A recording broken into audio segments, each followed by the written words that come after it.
सभी नौजवान साथियों को मेरा प्यार भरा नमस्कार। संजीव साहू सर की गणित क्लास में आप सभी का स्वागत है। साथियों, आज की इस वीडियो में मैं आपको बताऊंगा एक चर का द्विघात समीकरण, जिसको हम वर्ग समीकरण भी कहते हैं। इसके अंतर्गत प्रश्नावली 5 के कुछ सवाल बताऊंगा और प्रश्नावली 5 किन चीज़ों पर आधारित है उसके बारे में हम पहले चर्चा कर लेते हैं, पहले उसको देख लेते हैं। तो प्रश्नावली 5 जो है वो आधारित है वर्ग समीकरण बनाने के ऊपर। कुछ मूलों के मान दिए गए होंगे या मूलों का योगफल और मूलों का गुणनफल दिया गया होगा। दोनों अलग अलग स्थितियां हैं, दो स्थितियां आपको बता रहा हूं मैं कि एक स्थिति में मूलों के मान दिए गए होंगे, अल्फा और बीटा के मान दिए गए होंगे, मतलब एक्स के 2 मान दिए गए होंगे। उन दोनों मानों की सहायता से हमको वर्ग समीकरण बनाना होगा, या फिर मूलों का योगफल और मूलों का गुणनफल दिया होगा, उसकी सहायता से हमको वर्ग समीकरण बनाना होगा। और जो दूसरी बात यहाँ पर दी गई है, वर्ग समीकरण, किसी भी वर्ग समीकरण के लिए मूलों का योगफल और मूलों का गुणनफल ज्ञात कीजिए। ये 2 प्रकार के प्रश्न आपको इस प्रश्नावली में मिलेंगे। तो चलिए हम चलते हैं प्रश्नावली 5 का प्रश्न क्रमांक पहले की ओर। वर्ग समीकरण बनाइए जिनके मूलों के योगफल व गुणनफल निम्न हो। इसके लिए मैंने 2 सवाल लिया है, पहला और चौथा सवाल। इस प्रश्न में दिया हुआ है मूलों का योगफल, पहले प्रश्न में दिया है मूलों का योगफल बराबर ऋण 4 दिया है और मूलों का गुणनफल बराबर दिया है ऋण 12। इन दोनों जानकारी की सहायता से हमको वर्ग समीकरण बनाना है। वर्ग समीकरण बनाने के लिए सूत्र यहाँ पर मैंने लिख दिया, देखो, एक्स वर्ग ऋण मूलों का योग गुणित एक्स धन मूलों का गुणनफल बराबर 0। ये वर्ग समीकरण बनाने के लिए फार्मूला है। और इसी में मैंने आगे लिखा, देखिए, अगर मूल अल्फा और बीटा है, हम मूल को जनरली अल्फा और बीटा से प्रदर्शित करते हैं, जो कि एक्स के 2 मान होते हैं। धन चिन्ह लेने पर हमको जो मान प्राप्त होता है उसको हम अल्फा से प्रदर्शित करते हैं, और ऋण चिन्ह लेने पर जो एक्स का मान आता है वो बीटा का मान होता है।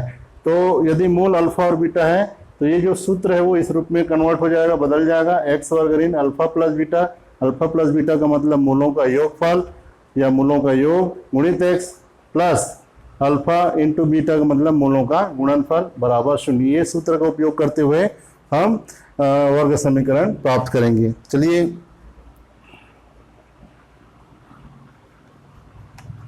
सूत्र क्या होता है,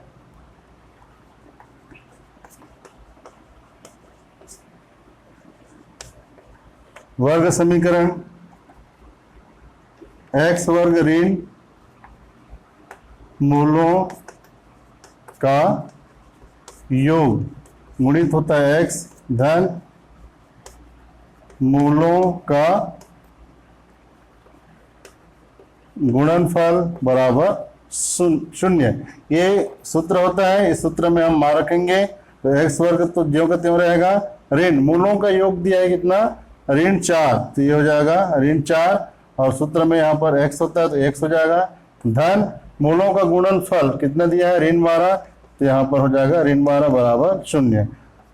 तो x वर्ग ऋण और ऋण का गुणा हो गया धन, तो धन 4x, धन और ऋण का गुणा ऋण, तो ऋण 12 बराबर 0। तो जिस वर्ग समीकरण की बात प्रश्न में पूछी गई है वर्ग समीकरण हमको प्राप्त हो चुका है, वो है x वर्ग धन 4x ऋण 12 बराबर 0। चलिए इसी का चौथा प्रश्न देखते हैं। तो सूत्र तो आपको लिखना है कि वर्ग समीकरण बनाने के लिए कौन से सूत्र का उपयोग करते हैं। तो वर्ग समीकरण होता है, तो द्विघात समीकरण भी कहा जाता है। एक्स स्क्वायर ऋण मूलों का योग गुणित एक्स धन मूलों का गुणनफल बराबर 0। ये सूत्र होता है। इसमें हम मान रख देंगे, तो x का वर्ग ऋण मूलों का योग कितना दिया है प्रश्न में, 4/9, और फिर ये x धन मूलों का गुणनफल कितना दिया है, 1, तो 1 लिख देंगे बराबर 0। अब चूंकि यहाँ ये बटे वाला पद है, इसलिए क्या करेंगे, लघुत्तम निकालेंगे। इन सबको जोड़ना है, उसके लिए लघुत्तम निकालेंगे तो ये हो जाएगा, यहाँ पे कुछ नहीं है मतलब 1 है, यहाँ पे नहीं मतलब 1 है, 1 9 और 1 का लघुत्तम 9 होगा। 1 से 9 को भाग देंगे, भागफल 9 आएगा। 9 का गुणा यहाँ 1 के साथ होगा, एक एक्स स्क्वायर में गुणा करेंगे तो 9x स्क्वायर हो जाएगा। ऋण, तो ये ऋण चिन्ह हो गया। 9 से 9 को भाग देंगे, भागफल 1 आएगा, 1 का गुणा 4 के साथ, तो 4 और x के साथ गुणा हो जाएगा तो 4x। फिर धन का चिन्ह है, धन चिन्ह लगाएंगे, 1 से 9 को भाग देंगे, भागफल 9 आएगा, 9 का गुणा 1 के साथ, ये हो जाएगा 9 बराबर 0। अब ये 9 का गुणा तिर्यक गुणा करेंगे 0 के साथ, तो 9 शून्य में 0 हो जाएगा। इधर बचेगा क्या, 9 का 1 9x वर्ग ऋण 4x धन 9 बराबर 0। जिस वर्ग समीकरण की बात की जा रही है वो वर्ग समीकरण है 9x वर्ग ऋण 4x धन 9 बराबर 0। तो इस प्रकार से इन दोनों हलों की सहायता से आपको समझ में आ गया होगा कि यदि मूलों का योगफल और मूलों का गुणनफल दिया हुआ है तो हम वर्ग समीकरण कैसे बना सकते हैं। चलिए इसी का प्रश्न क्रमांक 2 देखते हैं। प्रश्न क्रमांक 2 क्या कहता है, वर्ग समीकरण बनाइए जिनके मूल निम्नलिखित हों। मूल दिए गए हैं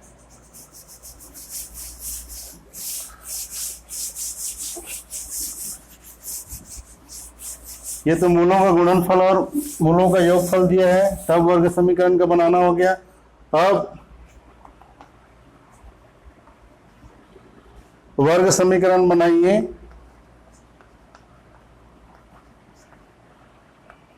जबकि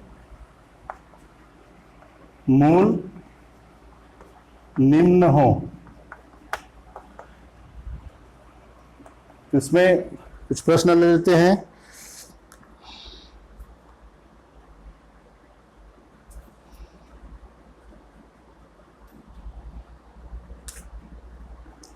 तो इसका प्रश्न लेते हैं। प्रश्न क्रमांक पहला 7 4 ले लेते हैं। इसके बाद में एक प्रश्न लेते हैं। दूसरा प्रश्न इसका ऋण 5 ऋण 11 और एक और प्रश्न लेते हैं। 5वां प्रश्न 4/5 ऋण 3/5 और एक और प्रश्न लेते हैं इसमें। प्रश्न क्रमांक 9 वर्गमूल 3 ऋण 7 वर्गमूल 3 ऋण 7 और वर्गमूल 3 धन 7। ये 4 प्रश्न है।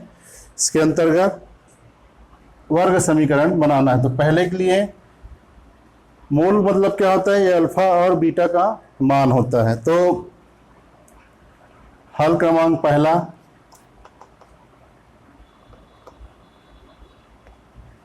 मूल बराबर दिया है 7 और 4। तो इसको हम अतः तो मूल को हम अल्फा और बीटा से प्रदर्शित करते हैं। तो अल्फा बराबर 7 और बीटा बराबर 4 ऐसा लिख सकते हैं। सूत्र क्या होता है जब मूल अल्फा और बीटा हो, तो ये सूत्र आपको बताया था मैं, x² minus alpha plus beta x, alpha plus beta into x plus alpha into beta equal to 0।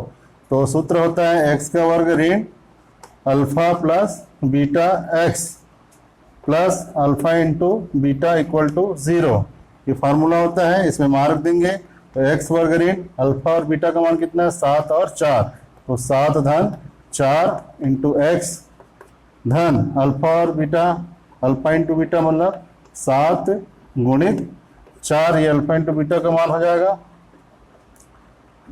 तो x² माइनस 7 और 4 होता है 11, तो 11x हो गया धन 7 4 28 बराबर 0। तो ये अगर मूल 7 और 4 हैं तो वर्ग समीकरण क्या होगा, x वर्ग ऋण 11x धन 28 बराबर 0 होगा। चलिए इसी का दूसरा प्रश्न लेते हैं। ऋण 5 और ऋण 11। तो यहाँ पे अल्फा बराबर हो गया ऋण 5 और बीटा बराबर है ऋण 11। तो सूत्र आपको हर सवाल में लिखना पड़ेगा ताकि आपको याद रहे। सूत्र हो गया x² ऋण alpha plus beta into x plus alpha into beta equal to 0। मान रख देते हैं। तो x वर्ग ऋण अल्फा का मान कितना है, ऋण 5 धन बीटा का मान कितना है ऋण 11, तो धन और ऋण का गुणा यहाँ पर हो जाएगा ऋण, तो यहाँ पर ऋण 11 ही रहेगा, गुणित x धन अल्फा इंटू बीटा, तो अल्फा का मान है ऋण 5 और बीटा का मान कितना है ऋण 11, तो ये ऋण 5 गुणित ऋण 11 बराबर 0 हो जाएगा। मान रखेंगे तो x वर्ग ऋण 5 और ऋण 11 कितना हो गया ऋण 16, और ये गुणित x, ऋण और ऋण का गुणा धन हो जाएगा, तो ये हो गया धन और 11 और 5 का गुणा 55, धन 55 बराबर 0। ऋण और ऋण का गुणा यहाँ पर फिर से धन हो जाएगा, तो x का वर्ग धन 16x धन 55 बराबर 0। तो ये वर्ग समीकरण होगा जब मूल ऋण 5 और ऋण 11 है। चलिए इसी का अगला प्रश्न देखते हैं। प्रश्न क्रमांक 5वां, अल्फा बराबर है 4/5 और बीटा बराबर है ऋण 3/5। सूत्र क्या है, x² minus alpha plus beta into x plus alpha into beta equal to 0।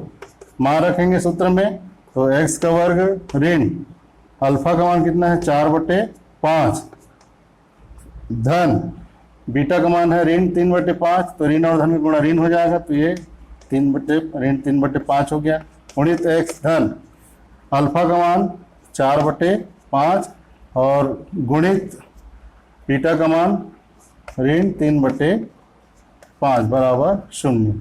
ये सब का मान रख दिए, अल्फा का मान 4/5 रखा है, बीटा का मान ऋण 3/5, वैसे यहाँ अल्फा का मान ये बीटा का मान। इसको हल करते हैं तो x² ऋण दोनों को से हल करना है, तो लघुत्तम आएगा 5, यहाँ आएगा 4, यहाँ आएगा 3, 5 से इसमें भाग देंगे। ये प्रक्रिया आप जानते हो, मिडिल स्कूल में आप सीख चुके हो। गुणित x धन, अभी ऋण और धन का गुणा होगा तो यहाँ पर ऋण हो जाएगा, और 4 का गुणा 3 के साथ होगा, तो 4 तिया 12, 5 का गुणा 5 के साथ 5 पंचे 25 बराबर 0।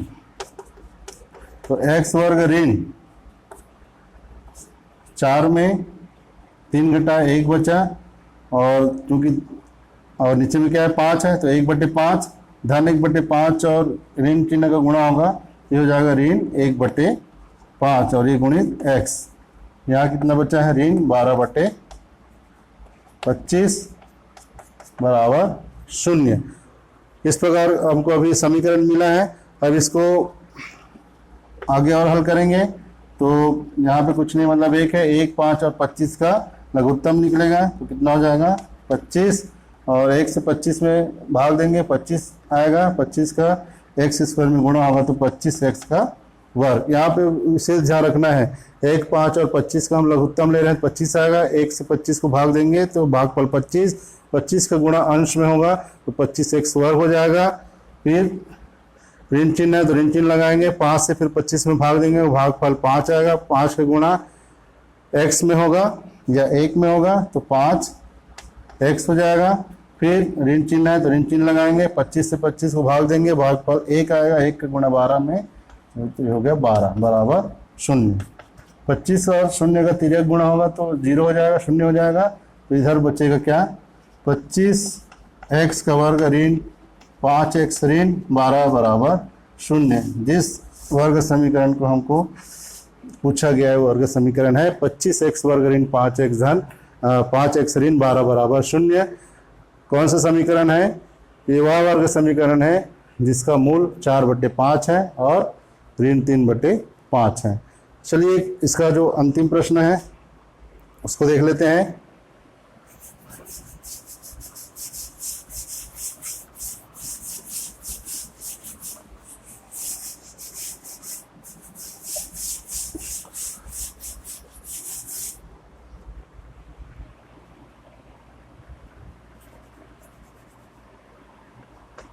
नौवां प्रश्न, अल्फा बराबर है वर्गमूल 3 ऋण 7 और बीटा बराबर है वर्गमूल 3 धन 7। सूत्र है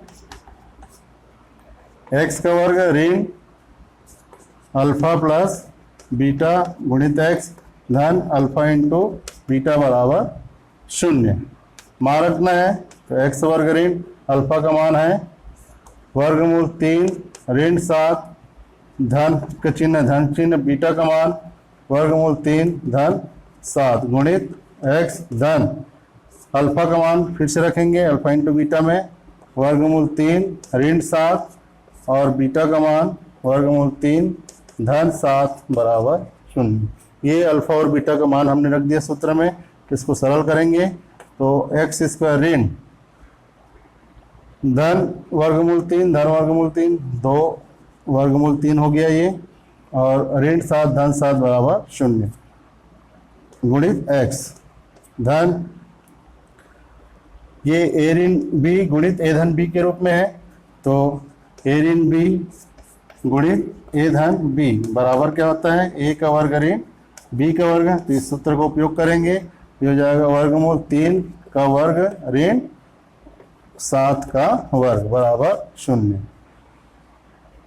ये दोनों का गुणनफल हो गया तो ये हो जाएगा एक्स वर्ग ऋण इसमें गुणा होगा तो ऋण 2 वर्गमूल 3 एक्स धन वर्गमूल 3 का वर्ग कितना हो जाएगा 3 वर्गमूल 3 का 2 बार गुणा करते हैं 3 आता है। फिर ये ऋण का चिन्ह है 7 का वर्ग कितना होता है 7 7 49 और ये बराबर 0।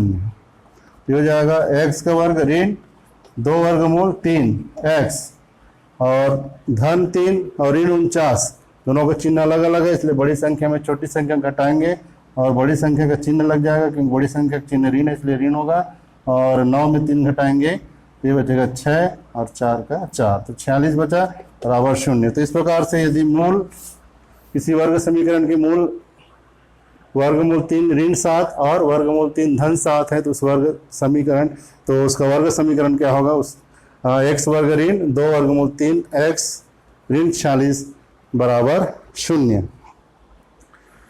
चलिए इसमें इस प्रश्नावली का प्रश्न क्रमांक 3 देख लेते हैं।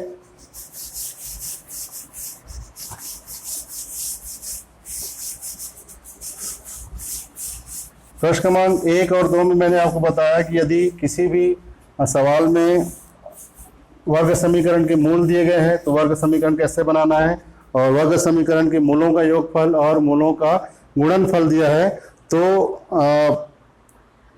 कैसे हम उसका वर्ग समीकरण बनाएंगे।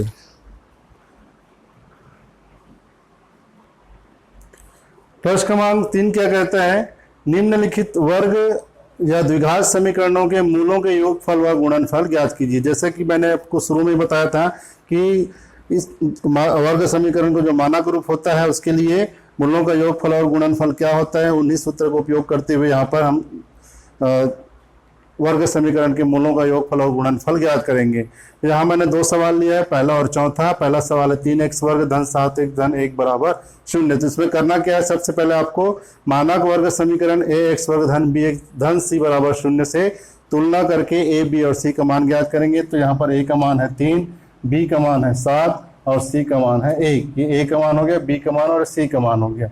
मूलों का योगफल के लिए आपको फार्मूला में बताया था -b/a होता है। इसमें हम b का मान रखेंगे तो b का मान हो गया 7 ऋण चिन्ह पहले से है सूत्र में इसलिए ऋण चिन्ह रहेगा b का मान 7 a का मान है 3। तो इस प्रकार से इस वर्ग समीकरण के मूलों का योगफल हो जाएगा ऋण 7/3 और मूलों का गुणनफल कितना हो जाएगा इसके लिए सूत्र होता है c/a। यहाँ पर c का मान कितना है 1 तो 1/, हो जाएगा a बराबर 3 तो ये हो गया 1/3। ये मूलों का गुणनफल है। बहुत आसान तरीके से आप मूलों का योगफल और मूलों का गुणनफल ज्ञात कर सकते हैं। उसी प्रकार चौथा सवाल मैंने लिया है 2x वर्ग ऋण 2 वर्गमूल 6x धन 3 बराबर 0। इसमें भी वही प्रक्रिया करेंगे। दिए गए वर्ग समीकरण की तुलना हम मानक वर्ग समीकरण से करेंगे और ABC का मान निकालेंगे। a बराबर यहाँ दिख रहा है 2 b बराबर यहाँ दिख रहा है 2 वर्गमूल 6 और c बराबर है 3। मूलों का योगफल हम जानते हैं ऋण b/a होता है। इसमें मान रखेंगे तो ऋण चिन्ह पहले से लिख लेंगे। उसके बाद फिर b का मान रखेंगे। b का मान है ऋण 2 वर्गमूल 6 और पूरे का बटा हो जाएगा a का मान है 2 तो यहाँ हो जाएगा 2। बराबर हो जाएगा, ऋण और ऋण का गुणा हो जाएगा, धन हो जाएगा, 2 से 2 कट जाएगा, बच्चे का वर्गमूल 6। तो मूलों का योगफल हो गया वर्गमूल 6। और मूलों का गुणनफल जानते हैं हम कितना होता है, C/A होता है सूत्र। इसमें मान रखेंगे C का, तो C बराबर यहाँ पर है 3 और A का मान है 2, तो C/A का मान हो गया 3/2। तो इस प्रकार बहुत ही आसान तरीके से हम किसी भी दिए गए वर्ग समीकरण के मूलों का योगफल और मूलों का गुणनफल ज्ञात कर सकते हैं। उम्मीद है कि प्रश्नावली 5 की जो 3 प्रश्न है, 3 सवाल हैं, पहला, दूसरा और तीसरा, तीनों सवालों के जो हल है आपको समझ में आया होगा कि हम मूलों के योगफल और मूलों का गुणनफल दिया गया है तो उसकी सहायता से वर्ग समीकरण कैसे बनाएंगे, अगर मूल दिए गए हैं तो हम वर्ग समीकरण कैसे बनाएंगे, और यदि हमें कोई वर्ग समीकरण दिया गया है तो उसके मूलों का योगफल और मूलों का गुणनफल कैसे ज्ञात करते हैं, इस प्रश्नों में हमने सीखा है। उम्मीद है कि आपने भी आपको समझ में आएगा जो हल आपको बताया गया है। और आगे इसी तरह के वीडियो देखने के लिए आप मेरे चैनल को सब्सक्राइब जरूर करें, मेरे उत्साहवर्धन के लिए मेरी वीडियो को लाइक जरूर करें, और ज़्यादा से ज़्यादा इस वीडियो का लाभ लोगों को मिले इसके लिए आप वीडियो को ज़्यादा से ज़्यादा शेयर करें। Thank you.